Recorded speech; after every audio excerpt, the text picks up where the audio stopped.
Time line सां गॾु आऊं आहियां असद मुमताज़। नाज़रीन, हुकूमत मुखालिफ़ PDM अॼु सिंध जे शहरी शहर हैदराबाद में स्टेज सजायो आहे। थोरी देरि पहिरियां PP चेयरमैन बिलावल भुट्टो ज़रदारी जलसे खे ख़िताब कंदे चयो आहे त जेके चवनि था पिया त जेके इदारनि जे हवाले सां चवनि था पिया त इदारनि खे सियासत में न गेलियो, उन्हनि खे ॿुधायूं था त असां अव्हां खे सियासत में नथा गेलियूं। अव्हां खे सियासत में उहे गेले रहिया आहिनि जेकी अव्हां जी आङुर वठी जिन्हनि सियासत शुरू कई, जिन्हनि अव्हां खे चयो हो त अव्हां जी ज़रूरत पोलिंग जे अंदरि ऐं पोलिंग जे ॿाहिरि आहे, जेकी अव्हां खे चवनि था पिया त असांजूं बजटूं पास करायो, जेकी मीडिया ते कंट्रोल करणु चाहिनि पिया। अॼु के प्रोग्राम में इन ते ॻाल्हाइबो ऐं गॾोगॾु ॻाल्हाइबो त सिंध जे अपोज़िशन अॻवान ऐं PTI सिंध जे सदर हलीम आदिल शेख इल्ज़ाम मढ़ियो आहे त उन ते बि मीर मुर्तज़ा जीअं कातिलाणो हमलो थी सघे थो। इन्हनि ॿिन्हिनि मौज़ुअनि ते अॼु के प्रोग्राम में ॻाल्हाइबो। हिन वक़्तु असांखे प्रोग्राम में जॉइन कयो आहे सिंध असेंबली में अपोज़िशन अॻवान ऐं तहरीक इंसाफ़ सिंध जे सदर जनाब हलीम आदिल शेख साहब। शेख साहब, प्रोग्राम में ख़ुशि आमदीद। महिरबानी साईं। अच्छा शेख साहब, सभ खां पहिरियां त इहो ॿुधाइजो त अव्हां हिकु संगीन इल्ज़ाम मढ़ियो आहे त अव्हां ते पिणु मीर मुर्तज़ा भुट्टो जीअं कातिलाणो हमिलो थी सघे थो ऐं उहो कातिलाणो हमिलो वर्दी में पातल क्रिमिनल माण्हू करे सघंदा। केरु आहिनि इहे माण्हू जेके अव्हां ते कातिलाणो हमिलो करे सघनि?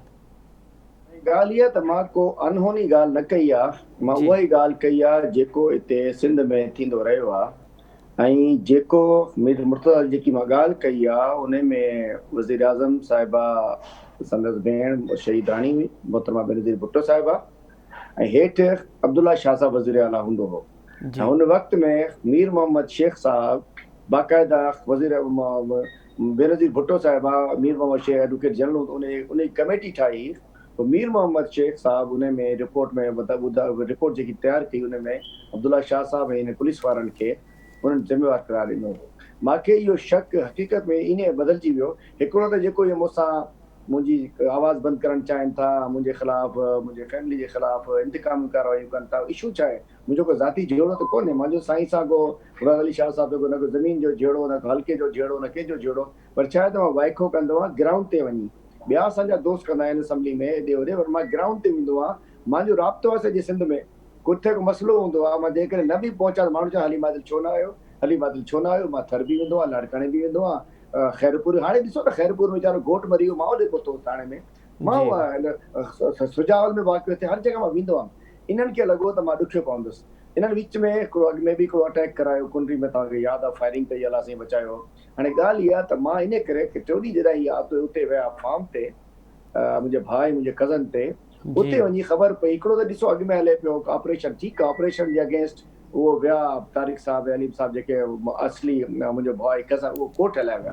बाबा जी स्टे ऑर्डर आहे, सभु कुझु आहे, तव्हां कोर्ट सां वञी अपील कई, उन्हनि कंटेम्प्ट ऑफ कोर्ट बि कयो। पर मां जॾहिं ख़बर पई त उते फुरमार शुरू करे छॾी आहे। माना एसियूं, टीवियूं, हे हो, औरतुनि जूं वालियूं, चूड़ियूं, पघारूं, मोबाइल, माना जीअं अटैक धाड़ेलनि कयो। जो ॿुधायां छो थो चवां मां जी, ॾिसो जंहिंजे घर में केरु वणंदो आहे, अलाह जी बचा वीचारो कोर्ट वेठा, मां उते पहुतुसि, पुछियुसि त उते ॾिठा त पोइ दरवाज़े खां, पोइ रस्ते खां, चोर रस्ते खां 2 माण्हू 3 माण्हू, हिकिड़ो कंहिं मूंखे ॿुधायो त हीअ त ख़ालिद शहनशाह जो भाउ आहे। ख़ालिद शहनशाह तव्हां ॿुधो था, उन ते बि कुझु मुबैना इल्ज़ाम उन ते हुया, जेको ॿार पहिरीं उन ते हुया, पोइ ख़बर चयो उनखे मारायो वियो। हिकिड़ी स्टोरी आहे, कंहिं मूंखे ॿुधायो त हीअ ख़ालिद शहनशाह जो भाउ पियो अचे मुछनि सां, पोस्टिंग आहे उनजी ठठे में, उहो उन छापियो करे। पोइ ॿियो हिकिड़ो हमरा ओछनि कपिड़नि सां, मां चयो इहो शिकल सां मूंखे त धाड़ेल टाइप थो लॻे। मां पुछियो केरु आई तूं? चईसि मां DSP इंक्रोचमेंट आहियां। अरे बाबा, DSP इंक्रोचमेंट या एंटी इंक्रोचमेंट? पोइ ख़बर पई त जहिड़े तरीक़े पोइ असां पहुता थो भॼी आहे, त पोइ ख़बर पई त देयर वाज समथिंग रॉन्ग। अच्छा, जो रिकॉर्ड कढियो त ख़बर पई त ख़ालिद शहन जे भाउ जो मां तव्हांखे ॿुधाए छॾियो। इहो मुमताज़ मक्सी जेको आहे, इन जे मथां फुर, अगवा, पुलिस मुक़ाबलो, कार चोरी, डकैती, हर क़िस्म जा केसिस हुया। उहे उनखे डिसमिस फ्रॉम सर्विस कयो सुप्रीम कोर्ट। उनखे रखी क्रिमिनल माण्हू ॻोल्हे, क्रिमिनल बैकग्राउंड जा माण्हू ॻोल्हे ओॾे मोकिलण। मिसाल जी ॻाल्हि आहे, को आम्हूं साम्हूं थिए त जीअं मीर मुर्तज़ा वारो वाक़ियो छा हो, इन करे मां उहो चयो त इन में क्रिमिनल माण्हुनि खे इस्तेमालु करे। ऐं उन जा वॾा ऑफिसर बि हुया, उन्हनि खे फ़िलहाल मां ज़िक्र नथो कयां, पोइ तफ़सील ॿुधाइण वक़्तु आयो त मथे नथो वञणु चाहियां, पर सॼो ख़बर आहे। ठीकु आहे। पर शेख साहब, सिंध हुकूमत जो को मौक़िफ़ अचे पियो उहो इहो आहे त जंहिं मक़सद लाइ लीज़ ॾिनी वई उहो उन मक़सद ते पूरी न थी, ऐं ख़ुदि जेका लीज़ आहे उहा ख़तमु थी चुकी आहे। ॻाल्हि इहा त सिंध हुकूमत, मां हिकिड़ो पहिरियों पंहिंजो जवाबु ॾेई वञा, पोइ तव्हांजे ज़रिए अॼु मां उन्हनि खां सवाल कंदुसि, जवाबु वठिजो उन्हनि सां कंहिंसां बि। जी जी। इहो इहो कोर्ट में इहा अॼोकी ॻाल्हि न आहे, सॼे नेमन ॻोठ खे ख़बर आहे। पंहिंजे टाइम न्यूज़ जे मलीर जे रिपोर्टर नाज़र साहब जे पुछो ॿुधाईंदो त 1992 खां इहो फार्म मौजूदु आहे। मुंहिंजो नवाब शाह पोल्ट्री कम्प्लेक्स नालो हिन जो। उन खे 3 साल थिया आहिनि। उन खां पोइ मुंहिंजे भाइरनि हिते कमु शुरू कयो 2000 खां वठी। उन्हनि हिते कमकार शुरू कयो, उन्हनि जा बि फार्म आहिनि। 2006 में पॉलिसी आई, लीज़ पॉलिसी, जंहिंमें रेजिडेंशियल कमर्शियल इंडस्ट्रियल जी पॉलिसी आई। उन वक़्तु उन ते अप्लाई कयो वियो। अप्लाई करण खां पोइ डेप्यूटी कमिश्नर सॼी रिपोर्ट, उन वक़्त जे DC साहिबान सॼी रिपोर्टूं मोकिलियूं त इनखे कयो वञे। उन खां पोइ हली वई LU में स्क्रूटनी कमेटी जी मीटिंग इनखे अप्रूव कयो। हिन वक़्त में 2008 में भुट्टो जेरो थी वियो, तब्दीली अची वई सिंध में, पीपल्स पार्टी अची वई। उन खां पोइ छा थियो त टप्पी साहिब अची लथो। उन जेनवन जेके हुया माण्हू जेको सरकार खे पैसा ॾियण पिया चाहिनि, उन्हनि खे लीज़ न करे ॾिनी, पर शायदि LU न टप्पी हलाईंदो। पोइ जेके 2 नंबर खाता हुया 92 मां पुराणा कूड़ा सही करे उन खाता कराए कूड़ा चलान उहो शुरू कयो। ते तव्हां ॿुधो त इफ्तिखार चौधरी साहिब हिकिड़ो कोर्ट में हिकिड़ो जुमिलो चयो कि टप्पी कोन आहे। उन खां पोइ उन्हनि बैन करे छॾियो 2011 में। उन खां पोइ 2011 में पोइ कोर्ट में विया इहा असांजा ॿाहिरि वारा।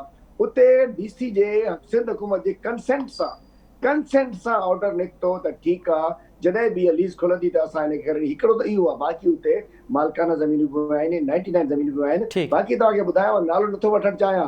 उन फार्मनि जे भर में वॾा नाला, मां ॿुधाईंदुसि, वॾा नाला, इहे शुगर मिल माफिया वारा नाला। इन्हनि खे 2011 खां पोइ ज़मीनूं अलाट कराए ॾिनियूं, माण्हुनि जी ज़मीन कब्ज़ा कराया। एग्रीकल्चर ज़मीन ते फार्म हाउसिस मौजूदु आहिनि। मेन माण्हुनि जा जेको इहो कमु कनि पिया, 300 एकड़ ज़मीन ते उते कब्ज़ो मौजूदु आहे। सॼे मलीर में, ॿियनि इलाइक़नि में इन्हनि जा सभिनी जा पंहिंजा कूड़े कागज़नि जा हुआ। रुगो हलीमल 1000 एकड़ ते रिपोर्ट हिकिड़ी मौजूदु आहे। 1000 एकड़ में हिते माण्हू आहिनि जेके मुख़्तलिफ़ वायलेशन कनि था। इन में कोर्ट में स्टे मौजूदु आहे। पोइ ॿुधायां, जॾहिं मां पोज़ीशन ॾिनो थियुसि, मुंहिंजो जहिड़ो कॾहिं थियो, जॾहिं मां इन शुगर मिल माफिया ख़िलाफ़ मां रैली कढी 3 जनवरी 2018 ते, उन खां पोइ मुंहिंजा ख़िलाफ़ थी विया, मूंखे तशद्दुद कयो, मूंखे गिरफ़्तार कयो। उन खां पोइ छा थियो, जॾहिं असेंबली में अची वियुसि, मां तकरीर करणु शुरू कई, मां वाइको करणु शुरू कयो, मां मूवमेंट करणु शुरू कई, मां सॼे सिंध में विज़िट करणु शुरू कया। मां हिननि जी करप्शन में हिननि खे बेनकाब कयो। मां सिंध जे मिसकिन सां आम माण्हुनि सां उन्हनि जे इशूज़ ते वञी बीठुसि। उन खां पोइ मुंहिंजे ख़िलाफ़ थी विया। 2 साल खां लॻा पिया। चलो, चओ पिया त ही सभु कुझु अवां जे आवाज़ बंदि करण लाइ कयो पियो वञे। पूरो क्लोज़ करे वठां न। जी शेख साहब, जी प्लीज़। पोइ छा थियो त पोइ केस में हाई कोर्ट में हिननि केस कयो अज़ीम साहब, तारिक साहब सां। उन में 5 अगस्त 2020 ते हिकिड़ो बाक़ाइदा स्टे ऑर्डर जारी थियो। उन खां पोइ उन जे बावजूदि हमिलो कयो त 3 ॾींहं वरी जॾहिं छंछर ते विया आहिनि त हिनखे कंटेम्प्ट ऑफ कोर्ट थियो आहे, चीफ सेक्रेटरी खे, सब ऑफिसरनि खे। मसइलो इहो आहे त हलीम आदिल शेख जी आवाज़ बंदि करणु चाहिनि था, हलीम आदिल शेख खे चुप कराइणु चाहिनि था, हलीम आदिल शेख खे ख़तमु कराइणु चाहिनि था। हलीम आदिल शेख इन्हनि सां डिजे नथो, इन्हनि खां विके नथो, इन्हनि खां ख़रीद नथो करे सघनि। तंहिं करे इन्हनि सम्झनि था त असां त पिया 13 साल मज़े सां वेठा हुआसीं, एनक्यूएम जी बि अपोज़िशन बड़ी फ्रेंडली हूंदी। हाणे इहो मुसीबत कहिड़ी असां गिची में के लॻी आहे। हलीम आदिल शेख जी दुश्मनी में अंधो थी वियो आहे, चरिया थी विया आहिनि ऐं मुंहिंजे ख़िलाफ़ कार्रवाई। ठीक है। अच्छा शेख साहब, हाँ PDM जे अचूं था, जो PDM जलसे ते उनमें एक चेयरमैन पीपल्स पार्टी बिलावल भुट्टो ज़रदारी मुखातिब थींदे चयो आहे इनडायरेक्टली तौर उन तहरीक इंसाफ़ जी हुकूमत ते तनक़ीद कई आहे त उहे इदारनि खे सियासत में गिलनि चाहिनि पिया। उहे इदारनि खे चवनि पिया तव्हांजी पोलिंग में अंदरि बि ज़रूरत आहे, ॿाहिरि बि ज़रूरत आहे। उहे चवनि था पिया त असांजूं बजटूं पास कराए, उहे मीडिया ते कंट्रोल करण लाइ अव्हांखे इस्तेमालु पिया कनि। छा चवंदव? हाणे ॻाल्हि इहा आहे त जॾहिं ॿोॾि अची वञे त फ़ौज खपे। इहो जेको गाज डैम टुटी वञे, गाज न अची वञे, माण्हू वीचारा जोई जा काछे जा वणनि ते फासी वञनि त फ़ौज खपे। नालनि में ॿोॾि अची वञे, घरनि में कराची में पाणी घिड़ी वञे त फ़ौज खपे। कोरोना जी वैक्सीन लॻाइणी हुजे, टेस्टिंग करणी हुजे, एमरजेंसी कुझु करणी हुजे त फ़ौज खपे। हर कम लाइ इन्हनि खे फ़ौज खपे। इलेक्शन में जॾहिं ठपा लॻंदा हुया ज़ोरी जा, शहरनि में MQM लंडन लॻाईंदी, ॿियनि इलाइक़नि में पीपल्स पार्टी लॻाईंदी, ज़ोर ज़बरदस्ती धांधली सां।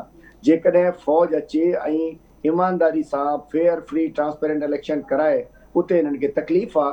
हर कम लाइ कंहिंजे पेट में बि सूर थिए सिंध में बि त फ़ौज खपे। असांजी फ़ौज अचणु घुरिजे। तव्हां ख़बर सॼो इहो जेको ॿुॾे उमरकोट मीरपुर ख़ासि ऐं सांगड़, उते सॼो कमु कंहिं कयो? अची फ़ौज कमु कयो हो। उते बि फ़ौज खपे। NDA में खपे। नाले गटर साफ़ करण लाइ बि NDA में खपे।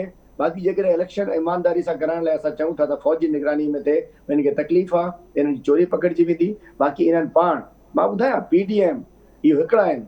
नवाज़ शरीफ़ जो नैरेटिव आहे जेको उन गुजरांवाला खां शुरू कयो फ़ौज खे बदनाम करण लाइ, जनरल आर्मी चीफ खे बदनाम करण लाइ। हुन खां पोइ अचकज़ई हुजे या अनस नूरानी हुजे, फज़लुर रहमान हुजे, इहे सभु हुजनि, बिलावल साहब, इहे सभु हिक आहिनि। कहते हैं ना उर्दू में एक थाली के चटे बटे हैं सारे, इन्हनि हिक ई आहिनि। ऐं इन्हनि जो नैरेटिव आहे त कंहिं तरीक़े सां फ़ौज खे बदनाम कजे, पाकिस्तान खे बदनाम कजे, इमरान ख़ान खे नाकाम कजे। ऐं उहो ॻाल्हियुनि सां, अॼु मां सुबुह जो प्रेस कॉन्फ्रेंस कई, मां वरी एतिराम सां बिलावल साहब खे चयो, अॼु तव्हां इहो न कयो ॻाल्हियूं, पहिरीं तव्हां ॿुधायो त 13 सालनि में 7,880 अरब रुपया सिंध में आया आहिनि, तव्हां ख़र्च कया आहिनि, या डायरेक्ट उगाड़ी कई आहे या NFC जा आहिनि, उहो काॾे विया? 7,880 अरब, 1,600 अरब डेवलपमेंट जा हुया, 29 ज़िलनि में डिवाइड कयो आहे, त हर ज़िलो जेको आहे छा थी वञे आहे। असां चयो त न, ॿुधायो त तव्हां सिंध में हेल्थ सिस्टम छो न ठीकु करे वेठा आहियो? मां पुछियो त तव्हां ॿुधायो त सिंध जे स्कूलनि में मेहूं छो थियूं पढ़नि, उताकूं छो आहिनि, किताबूं नथियूं मिलनि, अस्पताल में दवाऊं नथियूं मिलनि। जवाब त ॾियो, थर में ॿार था मरनि, शहर कराची ऐं ॿिया शहरनि में कचरा कुंडी ठाहे छॾी आहे, कटकटा, रोड तबाह, रस्ता तबाह। जवाब कोन्हे हिननि वटि, रुगो इमरान ख़ान हे करे छॾियो, इमरान ख़ान हे करे छॾियो। ठीकु आहे शेख साहब, पर अॼु बिलावल भुट्टो ज़रदारी इहो बि चयो त हिकु इमरान ख़ान जो नओं पाकिस्तान आहे, उहो आवाम लाइ महांगो पाकिस्तान आहे। हाणे त असांजी जेका GDP आहे उहा हालात जंग में अफ़गानिस्तान उनखां बि घटि आहे, बांग्लादेश खां बि घटि आहे। असां रुगो महांगाई में मुल्क पूरी दुनिया में वधीक आहियूं, त महांगाई तव्हांजी हुकूमत में वधी आहे।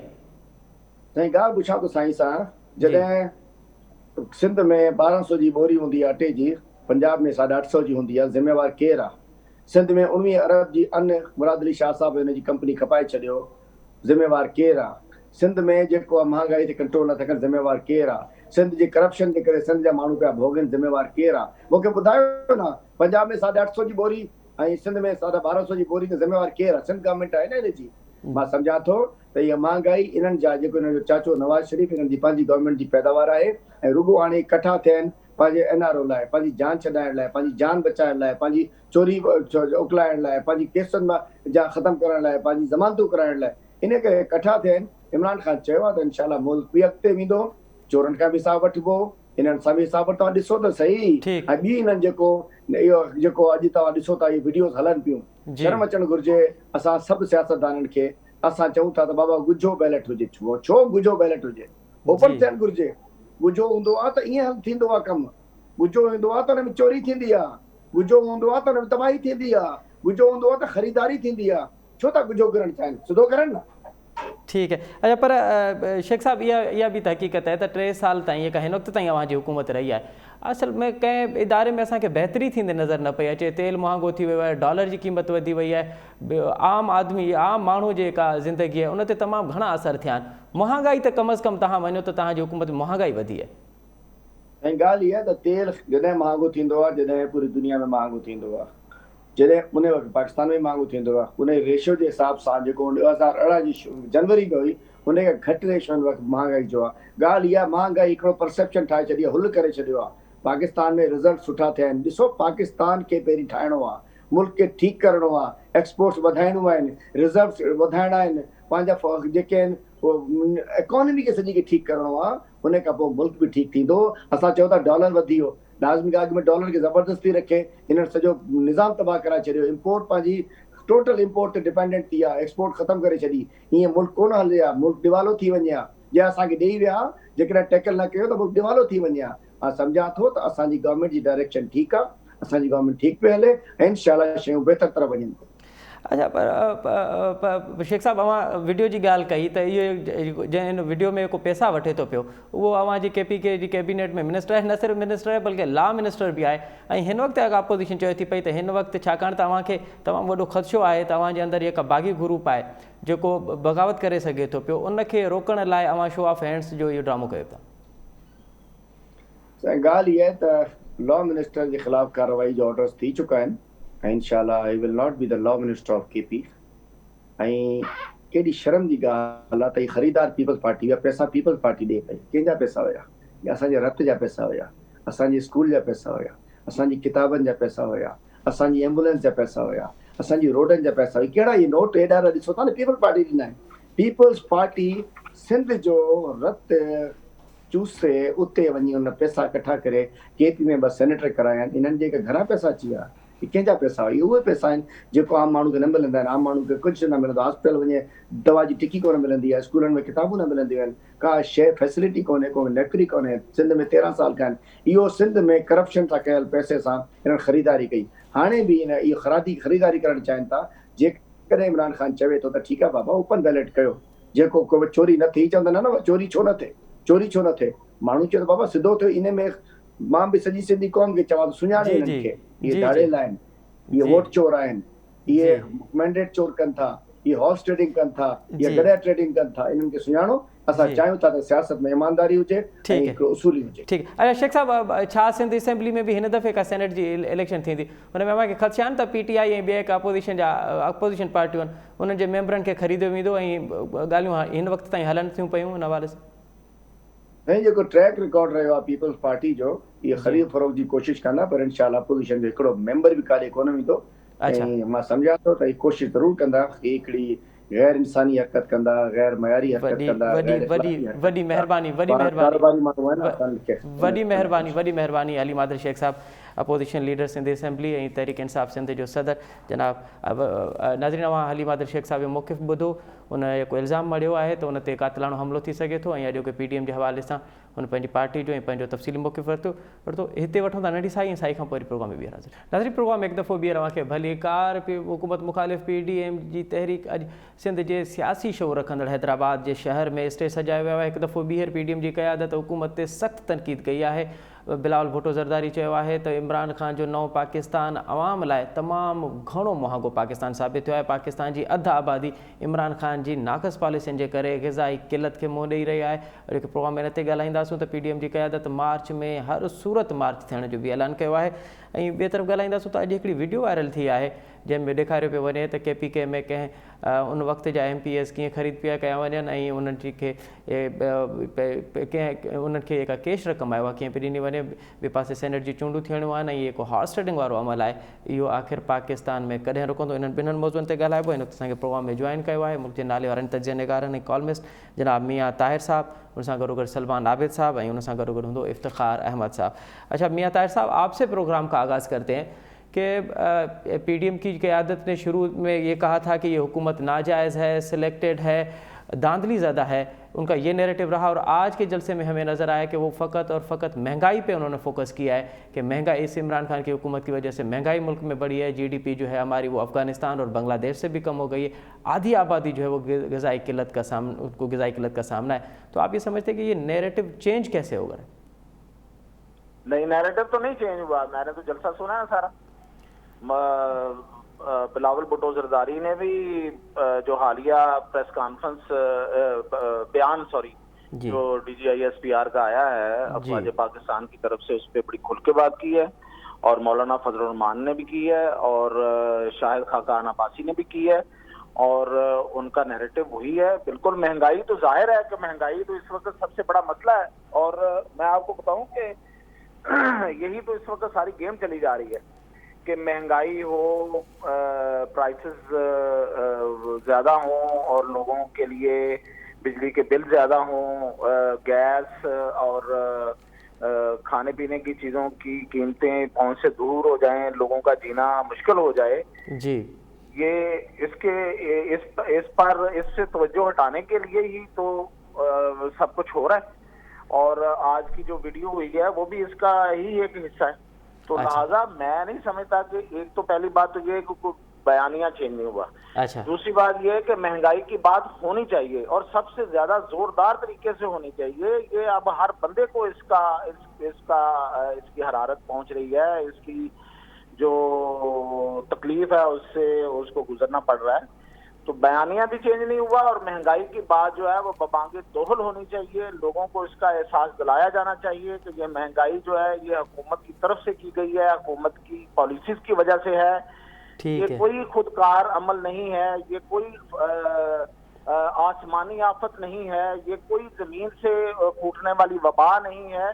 ये एक इंसानों की गलती है, इंसानों का जो एक अमल है उसकी वजह से हमें इस मरहले से इन मुश्किल तरीन हालात से गुजरना पड़ रहा है.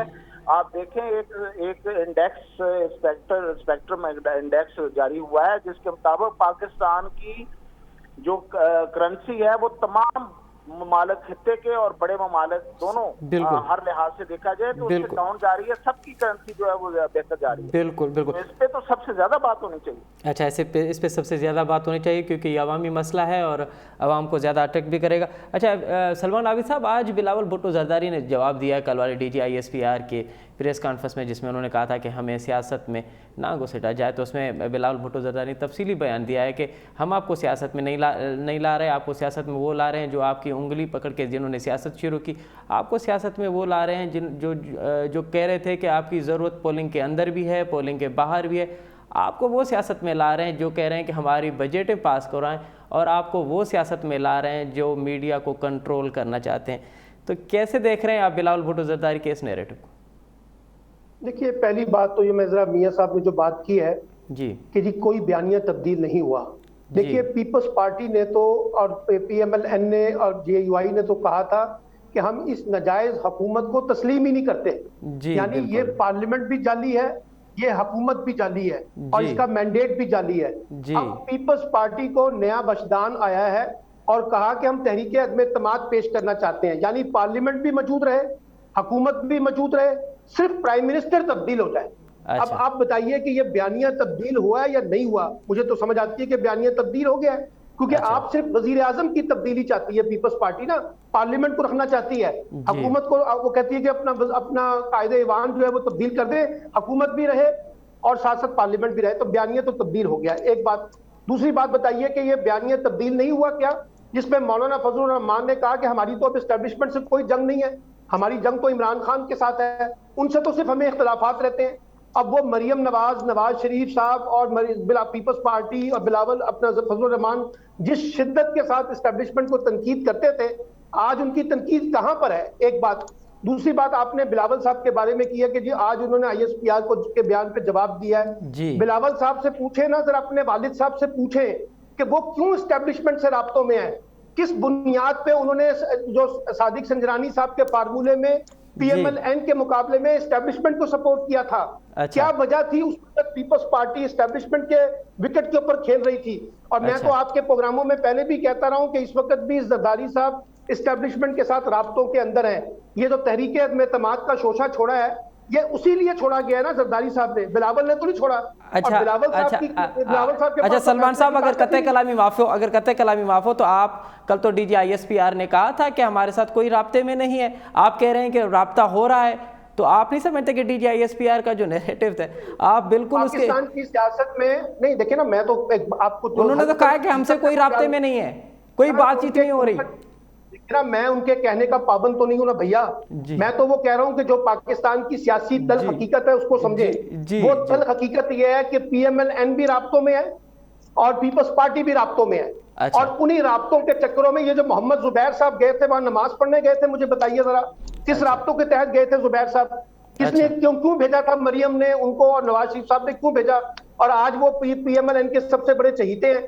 سوال یہ ہے کہ ہماری سیاست کے اندر، ہماری اسٹیبلشمنٹ کے اندر تضادات ہیں، اور سب کے اندر یہ تضادات ہیں جو ریفلیکٹ ہوتے ہیں. اس لیے کوئی یہ کہے کہ یہ پاکستان کی سیاست بڑی شفاف ہے، پاکستان میں اسٹیبلشمنٹ کا کوئی رول نہیں ہے، اور سیاسی جماعتیں یہ کہیں کہ ہم اسٹیبلشمنٹ سے کوئی رابطہ نہیں رکھنا چاہتے، یہ سب ہوائی باتیں ہیں. حقیقت یہ ہے کہ پاکستان کی سیاست میں سیاسی جماعتیں بھی اسٹیبلشمنٹ سے رابطوں میں ہیں، اسٹیبلشمنٹ بھی سیاسی جماعتوں سے رابطے میں رہتی ہے. اور یہ کچھ لو اور کچھ دو کی بنیاد پہ اپنے معاملات طے کرتے ہیں، اور آج بھی یہ معاملات اسی میں کچھ کر رہے ہیں. اور جو مسلم لیگ نون کے صدر ہیں شہباز شریف، وہ تو صاف کہتے ہیں کہ اسٹیبلشمنٹ پاکستان کی حقیقت ہے اور ہمیں ان کے ساتھ مل کر حکومت کرنی چاہیے. اس کے خلاف تو کبھی مریم نواز نے یا نواز شریف نے اپنے پارٹی سربراہ کے خلاف تو کبھی کوئی کارروائی نہیں کی اسٹیبلشمنٹ کے رومانس کے بارے میں. ٹھیک ہے. اچھا میاں طاہر صاحب، آپ کے علم میں کیا ہے کہ کون کس سے رابطہ کر رہا ہے اور رابطوں میں کتنی سچائی ہے؟ سلمان عابد صاحب کا کیس تو پھر اسٹیبلشمنٹ کے خلاف بنتا ہے جی، تو ان پہ ان کی جو کل کا بیان ہے جو ایک دونوں کے خلاف بنتا ہے. اچھا، وہ کہہ رہے ہیں دونوں کے خلاف بنتا ہے. اس میں اسکیل کے افسر ہیں جی اور D G I S P R ہیں، ان کی نیگیشن کر رہے ہیں. یہ تو کہہ رہے ہیں کہ وہ غلط کہہ رہے ہیں. وہ تو صاف لفظوں میں انہوں نے کہا ہے کہ نہ ہم سیاست میں اس وقت ہیں. ویسے لفظ انہوں نے اس وقت کا ہی بولا ہے, یہ اس حد تک میں رعایت دیتا ہوں اچھا سلمان عابد صاحب کو, کہ انہوں نے کہا اس وقت ہم سیاست میں نہیں ہیں اور نہ ہی ہمیں سیاست میں لایا جائے. تو پھر کیسے کہا جا سکتا ہے کہ بلاول بھی رابطے میں ہیں, اور کیسے کہا جا سکتا ہے کہ باقی جماعت نون لیگ بھی ان کے رابطے میں ہیں یا وہ ان کے رابطے میں ہیں. ہم تو ظاہر ہے جی, ہم پاک افواج کی بات کو بڑا اتھینٹک سمجھتے ہیں کہ وہ جو بھی بات کرتے ہیں اور آن ریکارڈ خاص طور پہ جو بات کرتے ہیں وہ اتھینٹک ہے, اور ہم اس کو قدر کی نگاہ سے دیکھتے ہیں. اور دوسری بات یہاں تک رہ گئی کہ مولانا فضل الرحمان نے یہ کہا تھا وہ کہا تھا, وہ بالکل آؤٹ آف کنٹیکسٹ سنا ہوا ہے جس کسی نے بھی سنا ہے. مولانا فضل الرحمان نے بڑی سیدھی اور بڑی اتنی سخت بات کی ہے کہ وہ ٹی وی چینل چلا بھی نہیں سکتے جو انہوں نے کہا تھا. اچھا انہوں نے جو وہ چلا دے یار, افواج پاکستان جو ہیں وہ انڈین فوج ہے کہ ہم اس سے بات نہیں کر سکتے, ہم ان کے خلاف ان کی تصحیح نہیں کر سکتے, ہم ان کی تصحیح کریں گے اور وہ ہم سے جنگ نہ کریں. انہوں نے یہ کہا تھا. لہٰذا کوئی بیانیہ تبدیل نہیں ہوا. آج شاہد خاقان عباسی نے یہ کہا ہے کہ پی ڈی ایم کی تحریک اسٹیبلشمنٹ کے خلاف ہے, تو کیسے ان کا بیانیہ تبدیل ہو گیا؟ بیانیہ کوئی تبدیل نہیں ہوا. اور باقی کوئی اور کچھ کہنا ہے؟ اچھا میاں صاحب آج افتخار چودھری فواد نے یہ کہا ہے کہ مارچ کو ہم رکوائیں گے, مارچ ہونے سے پہلے ہی مارچ رک جائے گا. تو یہ اتنی پر امید کیسے ہیں چودھری فواد چودھری؟ جو وہ ان کا پورا آپ کو نہیں پتا انہوں نے کیا کہا ہے. وہ آن ریکارڈ تو اتنی بات ہے, اس کے علاوہ انہوں نے کہیں آف دی ریکارڈ بھی باتیں کی ہیں. انہوں نے کہا ہے جی کہ ان کے خلاف انورٹڈ لوگ خلاف ہیں, لوگوں کے دلوں میں لوگوں کے جذبات ان کے خلاف بہت زیادہ ہیں, لیکن وہ سب کچھ کرنا بھی جانتے ہیں اور سب کچھ رکوانا بھی جانتے ہیں. اب وہ ان کی طرف کر رہے ہیں اور ان پہ ڈیپینڈ کر رہے ہیں. پتہ نہیں وہ ان کو ہو سکتا ہے مارچ کو رکوا دیں, میں تو کچھ نہیں کہہ سکتا قبل از وقت.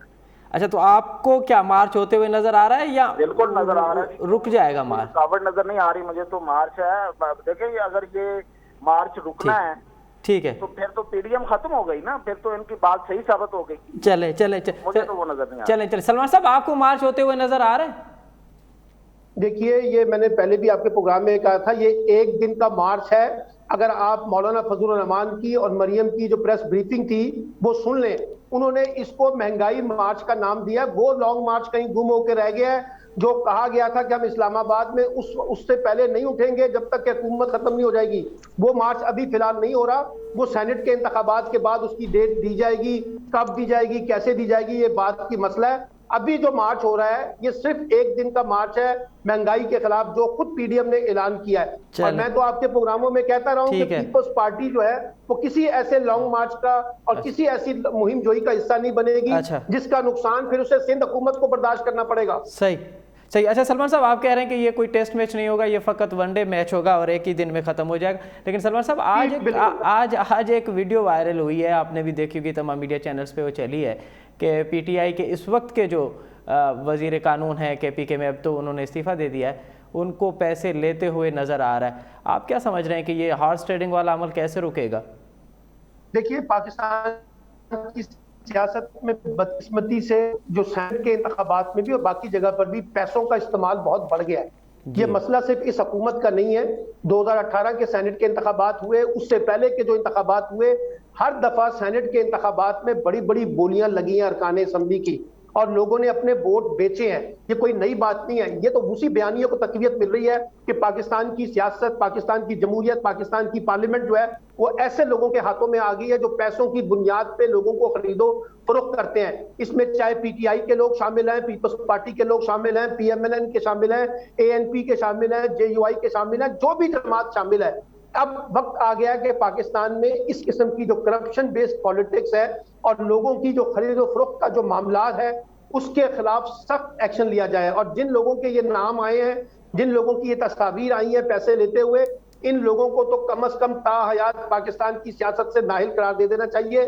لینے والا بھی اور دینے والا بھی, جو لے رہے ہیں اور جو دے رہے ہیں, یہ سب مجرم ہیں. اور جب تک آپ کوئی بڑا ایکشن نہیں کریں گے, مستقبل کی سیاست میں سیاست جو ہے وہ شفاف نہیں ہو سکے. اچھا سلمان صاحب, آپ نہیں سمجھتے کہ یہ عمل جو سینٹ کے انتخابات میں ہوا اور جو سینٹ کے چیئرمین کے عدم اعتماد والے عمل میں بھی ہم نے دیکھا, تو اس دونوں عمل پہ جوڈیشل انکوائری بٹھائی جائے اور جوڈیشل انکوائری تعین کرے کہ کس نے اپنے ضمیر کے خلاف فیصلہ دیا, کس نے جمہوریت کے خلاف فیصلہ دیا, اور ان کے خلاف کارروائی ہونی چاہیے. देखिए जो पीटीआई ने तो अपने 15 लोगों को फारिग किया था ना 2018 के सेनेट के इंतखाबात में, और ये जो 2018 ये जो अभी चेयरमैन सेनेट का इंतखाब हुआ था, इस पे पीएमएल ने और पीपल्स पार्टी ने अपनी अपनी कमेटियां बनाई थी। हम देखेंगे कि हमारे लोगों ने अपनी वफादारियां क्यों तब्दील की हैं। आज तक तो वो कमेटी निकल नहीं सकी है। अब जुडिशियल इंक्वायरी करवा लें, सबको सब पता चल जाएगा कौन कौन लोग मुलव्विस हैं और कौन इसमें, मैंने कहा है, लेने वाले और देने वाले दोनों को आपको ताहयात नाइल करना पड़ेगा, तब जाके को पाकिस्तान की सियासत में आप कोई असूल तय कर सकेंगे। बहुत शुक्रिया सलमान आबिद साहब, मियाँ ताहिर साहब, आप दोनों मौजूद शख्सियत ने हमें वक्त दिया। नाज़रीन, वहाँ ॿिन्हिनि मौजूद शख्सियत जो तजुर्बो तो उन्हनि जो ख़ासि करे मियाँ ताहिर साहब चवणु आहे त वहाँ का जेका आहे नुक़्ता आम माण्हू जो मसइलो आहे ऐं PDM अगरि हिन खे हथियार तौरु इस्तेमालु करे थी पई त इहो हुनखे सियासी फ़ाइदो ॾींदो। हिन सां गॾोगॾु जेके प्रोग्राम जो वक़्तु पंहिंजी पुॼाणी ते पहुतो, असद मुमताज़ रेड खे ॾींदा इजाज़त। अल्लाह भाई।